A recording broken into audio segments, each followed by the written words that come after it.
Good morning, students. In this class, we will deal with this work, The Piano Teacher.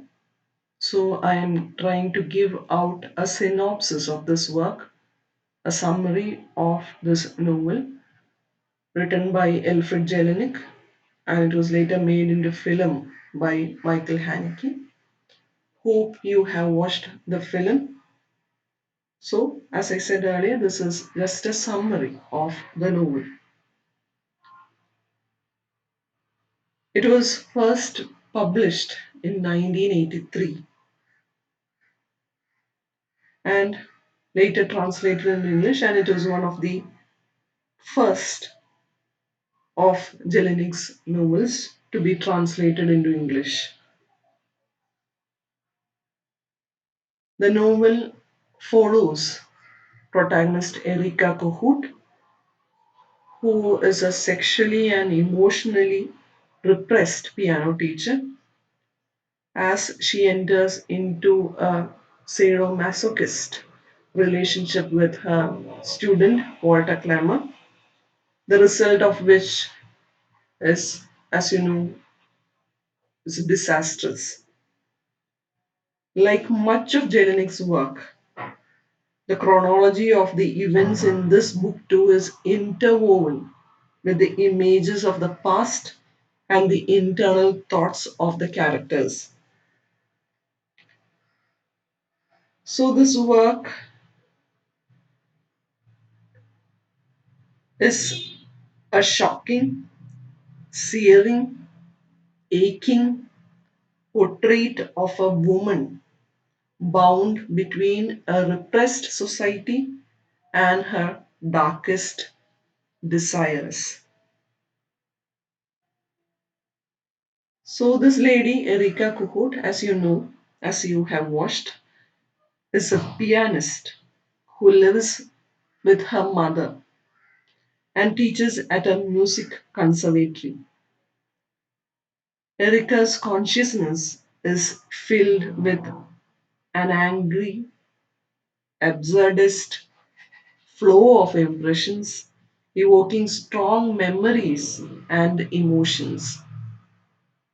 The 38-year-old Erika is still a very obedient daughter to her overbearing, dominant mother, who is a controlling bully who manages every aspect of her daughter's life.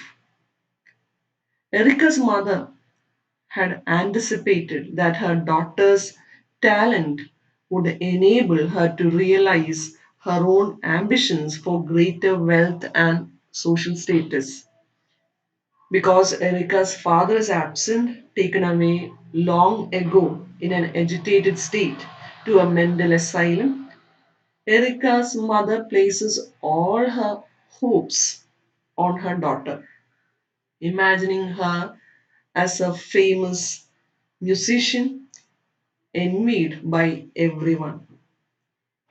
Despite all her mother's scheming and dreaming, Erika has not become a brilliant pianist. Years ago, for her debut, she chose to play a strange piece that she alienated the judges and leading her away from performing and into teaching instead.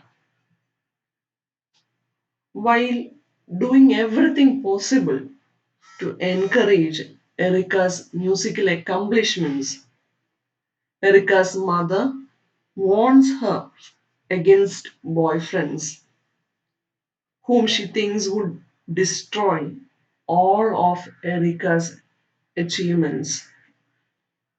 To discourage her daughter's interest in men, her mother prevents her from wearing makeup and buying pretty things for herself, and she even threatens to harm Erika if she has anything to do with a man. Erika defies her mother's control and her thrifty domestic regime by splurging on frivolous dresses that she has no intention of wearing. This leads, as you have watched, to one of their bitterest quarrels. Later, Erika smothers her mother with apologetic kisses, but there is a suggestion of aggression, animosity, which remains against the woman whom Erika considers as a jailer and a tormentor. Despite their disagreements, we can see that Erika herself is in many ways her mother's daughter as she makes her way home through the crowded streets of Vienna. She walks like a haughty queen. She is also competitive and envious. And at the same time, there are many signs of Erika's own true disagreement. Buying those frilly dresses is one sign, but her rebelliousness take a twisted and dangerous form when she begins to secretly visit the peep shows in the red light district of the city. While Erica's visits to these shows and to all those sadomasochist pornographic movies suggest that in one way she is assuming the power of the male voyeur, voyeur.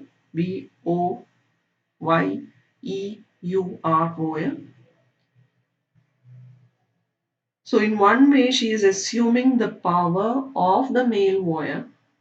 This underworld is nevertheless devoted to male sexuality and masculine preferences that encourage Erica to take them as guidelines for the construction of a submissive female sexuality. Additionally, these sex shows and porn films provide nothing for Erica in the way of erotic pleasure that she lacks an emotional or sensual life that at one point we see her cutting her own genitalia to feel some sort of sensation. Although in one part of her life she seeks some kind of libidinous life in the red light district, Erica's work persona is like her home life.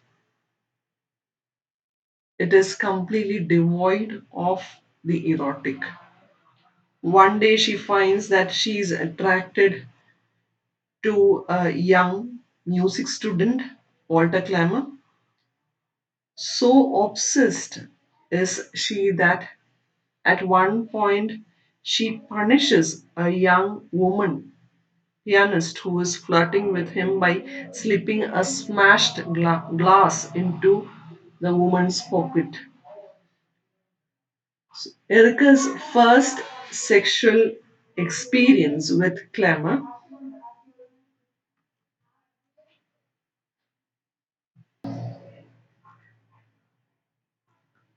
Erica's first sexual experience with Clemmer is in a lavatory of the conservatory, and the second is in the cleaning staff's closet. Both episodes are joyless and unromantic. The second time, Erica is so repelled that she vomits into a pale afterward. Clemmer, on the other hand, is aggressive and forces her submission. She responds to her encounters with him by composing a list of demands. Erica has gained the upper hand by dictating to him how he may abuse her. At the same time, Erica, on one level, hopes he will take the initiative and abjure violence and reject her demands. At another level, she desperately hopes he will initiate a gentle and loving relationship. Even as Erica seems to be entering into a submissive relationship with Clamor, she also criticizes his musical abilities to the director of the school, preventing him from performing as a soloist in the upcoming recital. So he gets angry and enraged by her control over him as a teacher and repelled by her list of demands. At the same time, Clemmer barges into her apartment, shuts her shaken and frightened mother away, and brutally rapes Erica. Having felt he has taught her a lesson, Clemmer regains his serenity. Later, we see Erica procuring a knife from her kitchen and puts on one of her old fashioned pretty dresses. She then leaves to find Clemmer. When she confronts him, she does not exercise vengeance by attacking him as expected. Instead, she requires him to bear witness as she stabs herself in the shoulder.